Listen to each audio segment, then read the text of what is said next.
Gary, in today's video, we're going to be talking about how to deal with a guy. Oh no.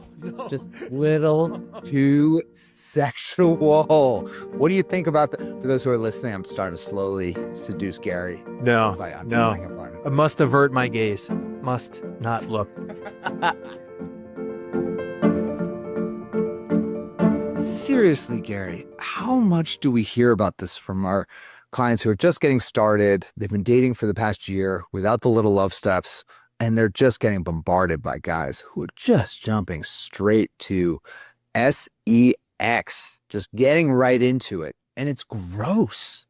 What is wrong with these guys? It's a problem. It's a problem. I love today's video. I'm a big fan of any how-to kind of thing. Like this, we get down a little tactical, practical, kind of dig into it because these guys, a lot of them are over the line. And I don't want to jump ahead too much, but it's like they're doing it because it works some percentage of the time. So I don't want this to turn into like all men are terrible and like all that, because that's not where we're going with this. But it is something that happens. Guys, you're doing everything right. You're being innocent. You're having a reasonable conversation, innocently texting or messaging on an app. And then he says something like, I had a long day at work. Can we snuggle? Or he just sends a question. What are you wearing? And you say something like, oh, something innocent, nice. And he says, you look nice, but I bet you look better with nothing on at all. Ooh. Or he's planning a date. You're like, okay. And you 100% innocently, you say, I can't wait to see what you have in mind.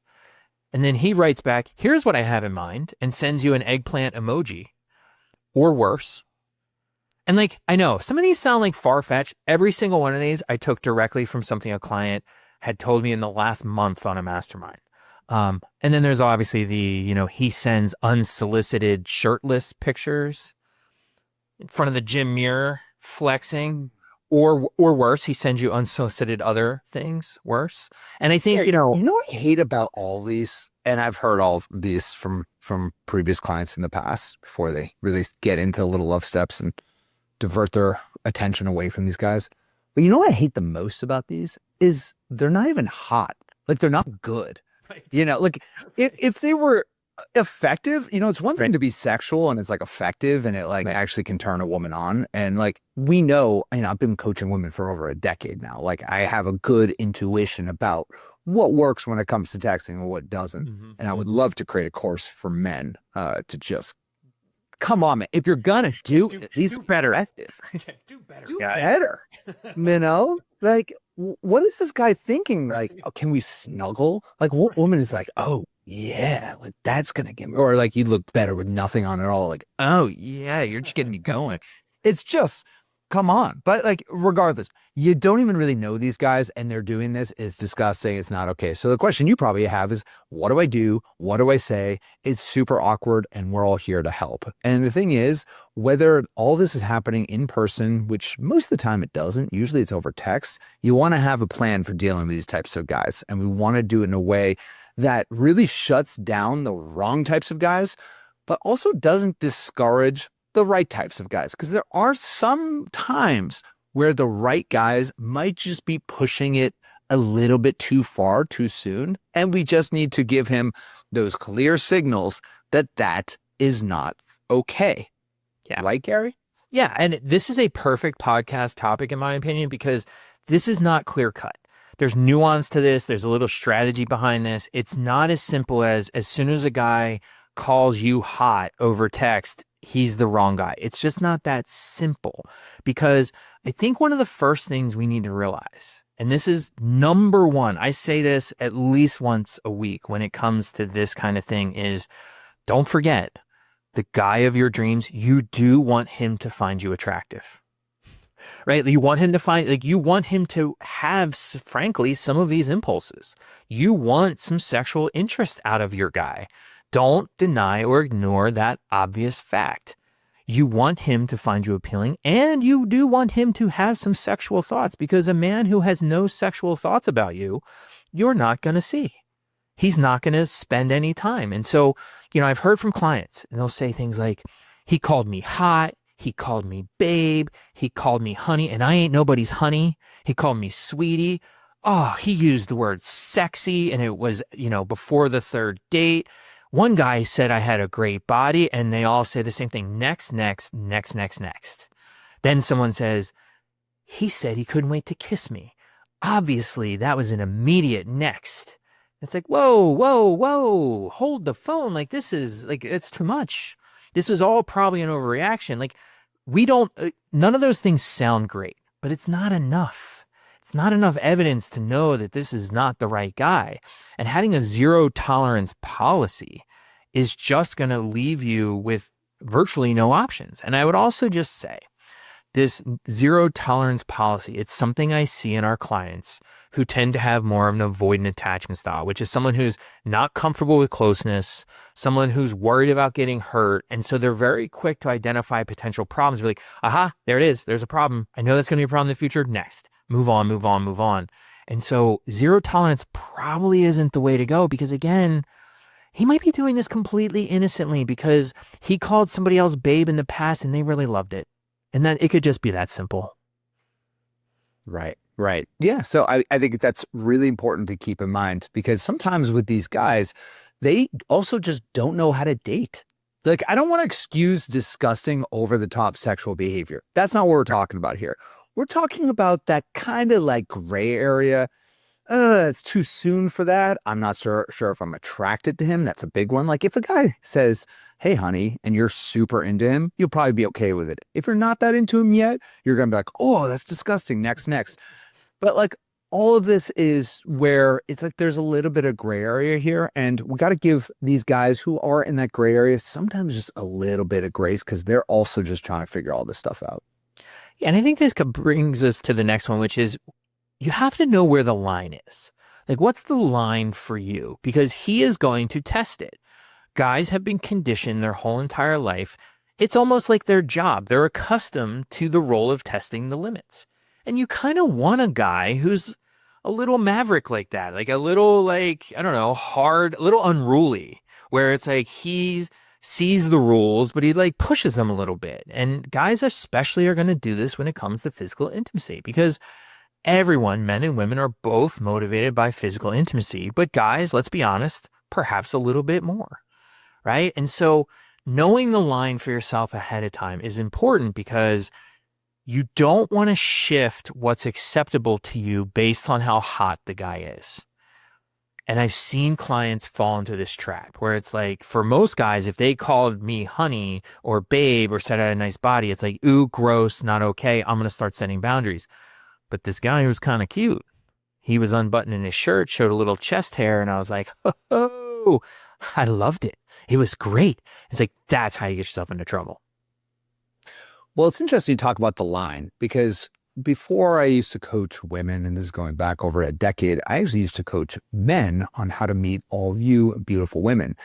And what I will say is working with a lot of these guys, and I went through this myself, typically if you're struggling in your love life as a guy, it's likely you're not actually pushing the edginess enough. And you're falling into the dreaded dun dun dun French zone because you're being such a nice guy. You're not rocking the boat. You don't want to say anything that might kind of turn someone off too quickly. And what would happen with these guys, and I went through it myself, is you learn some new information. You learn how to be more masculine and a little bit more, dare I say, dominant in conversation when you're first meeting a woman. And then you push the line a little too far, right? You're like, I went through this myself and I've seen it with some of my clients, like they'll learn the stuff, but then they go way overboard and you're like, whoa, whoa, whoa. Now we need to bring it back because now you're being borderline offensive or too edgy. You're turning off way too many people. And then you kind of find that line. And so I just want to like open a lot of the eyes and ears of the women listening where guys are always trying to figure out this line themselves. Because guys, again, if they are too soft and they're not pushing it at all, and they're not pushing any type of sensuality or sexuality early-ish on in the connection, such as kissing, trying to move things forward, guess what? Things aren't going to progress for them in the bedroom.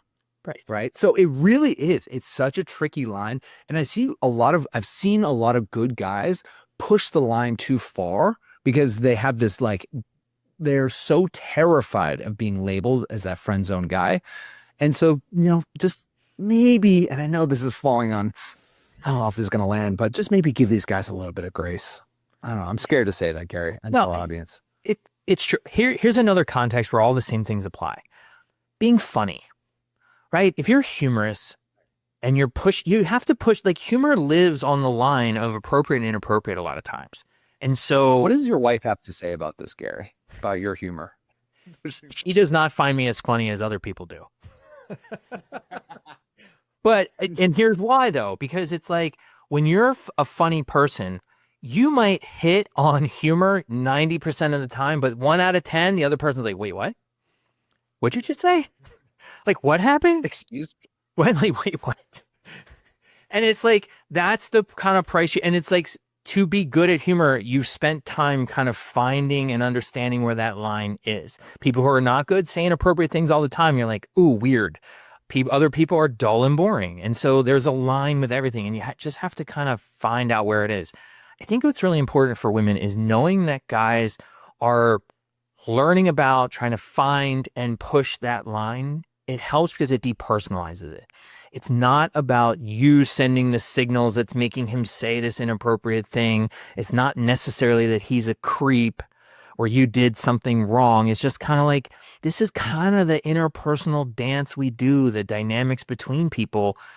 And that's just part of the process. And I think that brings us to the third mindset thing is like, you have to be sure as possible, why is he doing this? Why is he saying this sexual thing? Because like Adam just said, like some of these guys are just a little clueless. They're a little socially awkward. They're learning.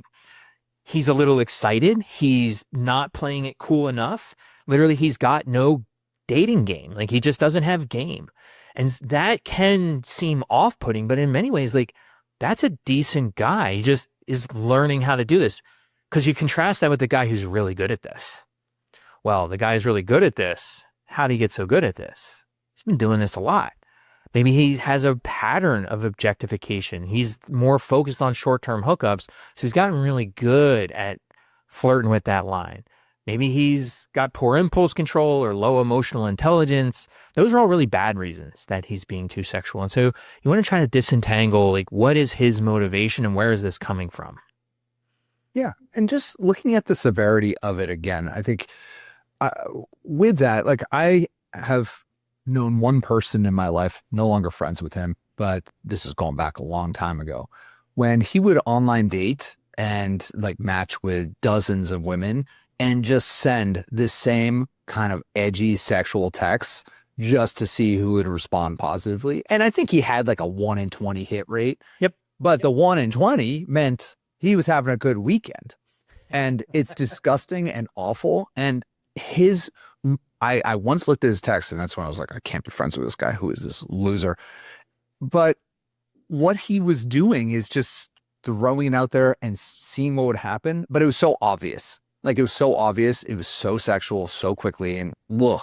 So those are the types of guys we're going to avoid like the plague. So with all that said, how do we deal with him when he does cross the line? When it's a little bit gray area, a little bit edgy?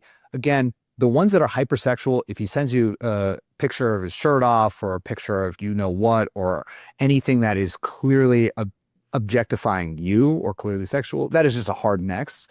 But the ones where it's a little bit gray area, how do we deal with that type of situation? What do you think, Gary? Yeah, so this is where it's really important, I think, to just have some tools in the toolbox, so to speak, right? And so step one is don't ignore or reward the behavior.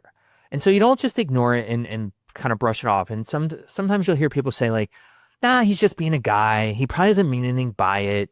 He's just really into me. And you kind of take it as a compliment. And it's like, that's a problem because you don't want, if he's really into you, leading with sex is not the way to show it, right? And we don't want to encourage that because we are looking for a deeper connection.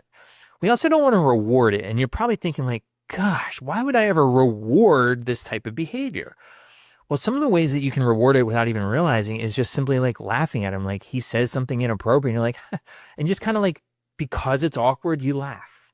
Or because it's awkward, you say something a little, just slightly sexual back. And you're doing it to kind of release the tension and make it less awkward and avoid potential conflict. But that guys take as a signal of, yes, go, keep going, keep pushing, keep pushing. In other words, the other way to say this is like, don't be too nice at the expense of your own comfort. Ever. Don't be nice. You don't have to be too nice. Simply redirect the conversation to another topic. You can just as simply say like, yeah, we're not going to go there right now. And then let's talk about blank, blank, blank. Say something. If you're in person, you pull back, you create space. But in either case, just don't fight the awkwardness. Just be like, nah, we're not going to do that right now, and just change topics, create some space, and move on. Yeah, I think the beauty of our process, we call it the 7 little love steps, is we have a very important little love step. It's called little love step number 5, where we pace the progression of your connections, where we slow things down. And this allows you to slow things down with multiple guys that you're talking to and see which guy is actually a good long-term potential fit. And it's at these moments where you might need to redirect or kind of obviously not reward the behavior or certainly, be able to move forward. This is the moment where you can actually determine whether or not he's worth continuing talking to and being that little love step. So what I have for you is a step-by-step training that'll walk you through the 7 little love steps. You can just check it out on our main page at our website. It's lovestrategies.com. We have a virtual kind of coaching program right there. You can walk through. It's really, really cool. It's dynamic based on your unique situation. Again, if you just go to lovestrategies.com, we'll walk you through all the 7 little love steps, and definitely pay close attention to little love step 5, because that's all about pacing. I think you'll enjoy that. Yeah, and so the next thing you really need to make sure you have is the ability to set clear and warm boundaries. What I love about this is so much about dating and relationships is a skill, and it's a learnable skill. And so you're not born necessarily being really great at these things, but you can certainly learn them. And so for a lot of our clients, they're not necessarily equipped or have been accustomed to setting boundaries because they don't want to feel cold. They don't want to feel mean. They don't want to seem prudish. But what we encourage with our clients is, and we show them that boundaries actually build trust. It increases your sense of safety and control. Boundaries also convey value, right? Boundaries say this thing is worth getting to. It's not open to everybody. And, I'm sure you've heard the saying, clarity is kindness. And so you don't need to be harsh. You just need to be direct. And you can be direct in a warm and an agreeable way. One of the general kind of standard statements we have for our clients is saying something along the lines of, I very much look forward to going there with you. I'm just not there yet. Like saying like, okay, like he's pushing the boundaries. He's being a little sexual. You don't have to completely shut him down and be like, ooh, gross, no. Because again, we do kind of want him to get there eventually. We want to get there eventually. And so we just say exactly that.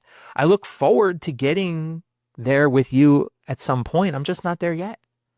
Okay, the right guy will appreciate and respect that completely. He'll be like, oh, okay, you've now given him a goal. What do guys like? A goal. They like something to work towards. Now they have a goal in mind, and now they're going to push forward, right? This is the kind of approach that we want. Gary, I don't know why this just brought me back to a memory I haven't thought about in like 20 years. But Okay. this happened to me about 20 years ago when I was pretty clueless when I was dating. And I went on a date with this woman, and we're sitting there talking. It was a first date. And I start kind of like rubbing her lower back. I wasn't rubbing her knee or her arm or anything like that. It was being what I consider to be very appropriate. Allegedly. And allegedly, this is where memory studies, let's see how true this is. No, I'm sure. I mean, I was always like very, very appropriate in these moments. I'm sure.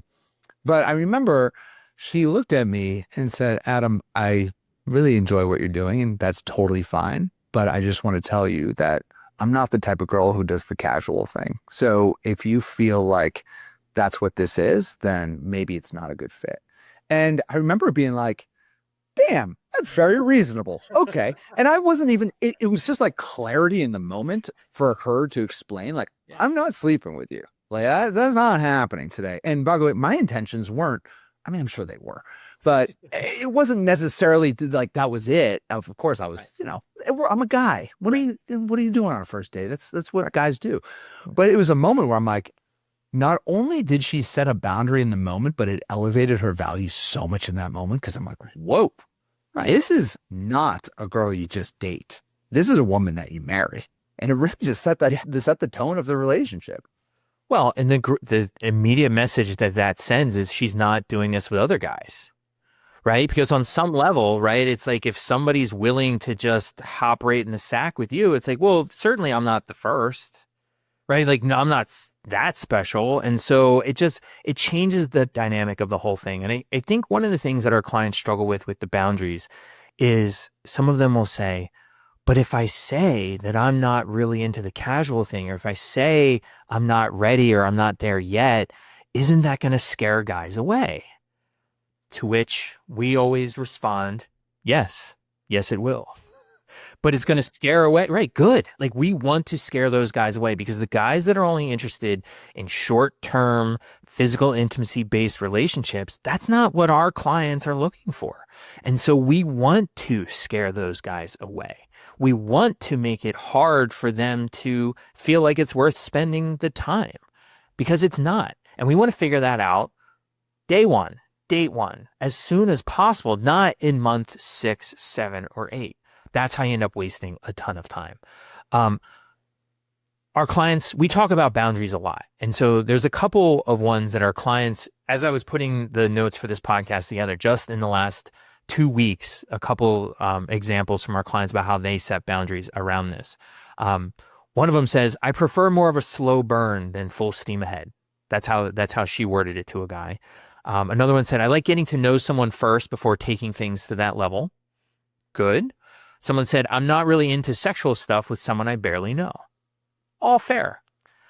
There's another version of one where someone suggested in a mastermind that she said, I usually just say, sorry, I just don't want to come off like a prude, which I redirected because I don't think we should apologize. I don't think you should apologize for a boundary. Instead of saying sorry for having a boundary, just own your boundary and say, I move slower than that because I want to do things right. Like, own it. That's true. And again, will that scare off some? Yep, that will scare off some guys, but not the guys that you want. Yeah. I mean, any of these, if it's said appropriately and from a place of just wanting a healthy relationship and a healthy romantic life, if a guy gets scared away from that, good riddance. Right. Like in that story I told, like if I got scared away in that moment, and I was like, oh, I'm never going out with her again, then clearly I was only interested in just a short-term fling. And she just saved herself many, many months of time wasted with me by setting that clear boundary. Now, luckily I wasn't. It didn't work out in the end with her. I don't remember why. I'd have to go back into the depths of the ring. I was going to say, this woman wasn't Jessica. It was not my wife. She set plenty of boundaries on that. I will get into that. But yeah, it's all of this is totally appropriate to really set the stage that you're not the type of woman that they can just mess around with, and you're not the type of woman who's going to be nice and just give in because you're afraid to speak up for yourself. Well, the right guy doesn't want that. The right guy does not want you to just be nice and do things you don't want to do. They're respectful. They care about what you care about. They want you to be comfortable, right? And so I think the really nice thing about boundaries is it's not the boundary as much as it's his response to the boundary. His response to your boundary is everything, because guys are going to test the limits. They're going to say slightly inappropriate things. Fine. I think we all just need to be okay with that on some level. But when you establish a boundary and you say one of these types of things, hey, I'm not ready for that, but I look forward to getting to that in the future. How does he respond? It's a fantastic test of his character and what he's really after. The right response from an emotionally mature guy who accidentally crosses the line is an apology, an immediate adjustment of behavior to say, okay, cool. Hear the clarity, appreciate the clarity, not resent it, and a soft apology. He shouldn't be devastated by it, right? But he should be like, oh, cool, okay, I get it, awesome. Now, here's the wrong response. And you will get this response from some of the guys. It's inevitable. Guys who only care about sex, who are there for the wrong thing, not interested in something real, when you set a boundary, they're going to joke. They're going to push. Oh, you don't really mean that. Oh, you sure? Oh, yeah, you're one of those kind of girls. They're going to get whiny. They're going to get manipulative. They're going to call you names. Oh, you're such a prude. Oh, gosh, you're wasting my time. I can't believe thought you were something different. They're going to get defensive. They're going to ghost, or they're going to double down and keep pushing. To be clear, every single one of those responses is bad, not good. And it tells you everything you need to know. It's not okay. I mean, I was actually talking to a client about this at a recent event that we had, where growing up as a little girl for a lot of the clients, like in middle school, what is one of the greatest fears you have is being called a prude by a bunch of guys. Like, oh, you're such a prude. And that, like, it's an insult, but of course you also don't want to be called a slut at the same time. Sorry to use that word, but I had to in this context. And it's like always trying to figure out what is the right approach as a woman. And I think a lot of these women, we were talking about this at the event, even in their 60s and 70s, still have this head trash from this manipulative little boy in middle school calling them a prude or a slut, either way. And it's like, hey, let's release all that. Let's forget all of that stuff and just stand for your own truth as you're dating, and just set appropriate boundaries when a guy oversteps. And when the timing is right with a guy, we are going to lean in. We will get sexual with the right type of guy. And all of that is okay. What's not okay is a guy who then responds when you do set a boundary and he acts like a little middle school boy, calling you a prude, or why wouldn't you do that, or come on, and doing everything possible. He's just a little manipulative middle schooler. We're not going to take that.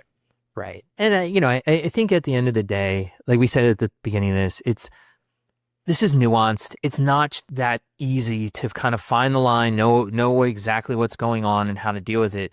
But hopefully this podcast has really helped, in the sense that just because a guy's being too sexual, it doesn't necessarily and immediately mean he's a bad person, or that he's even the wrong person for you. It takes a little bit more curiosity and a little bit more setting boundaries, following through, seeing his reaction. And that's the key test. See how he respects to your clear, kind, and warm boundary, because the right guy's going to respond in exactly the right way. And it's actually going to make things go a lot better. And the wrong guys, they're going to hit the road, and you're going to be better off for it.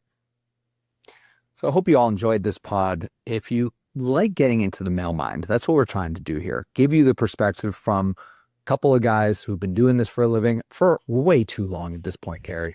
And this is what we do for a living. We're executive love coaches. We have an entire team here. Love Strategies is growing. We have a team of over 30 people here at Love Strategies. And all we do is focus on empowering women to find and attract the right type of relationship, as well as keep that right man in their life.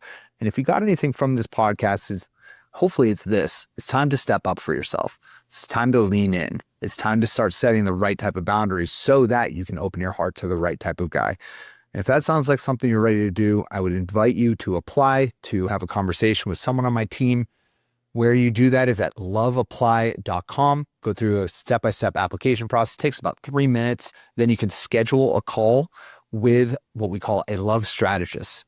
That love strategist is going to dive deep into what it is that might be holding you back in your love life, your vision for your future, and how it is that we may or may not be able to get you there. And we'll be honest with you and be open. If it's not a fit, no worries. We'll point you in the best direction possible, and we'll set you up for success. If it is a fit, we will open our arms in ways you've never experienced, and be feeling that support from Gary and the rest of the coaching staff. So again, head on over to loveapply.com. We'll walk with you every single step of the way. Gary, this was a good one. I kept my shirt on for this. Thank you. Please, more buttons, more buttons. More buttons. All right. Thanks, Gary. I appreciate it, buddy. All right, take care, man.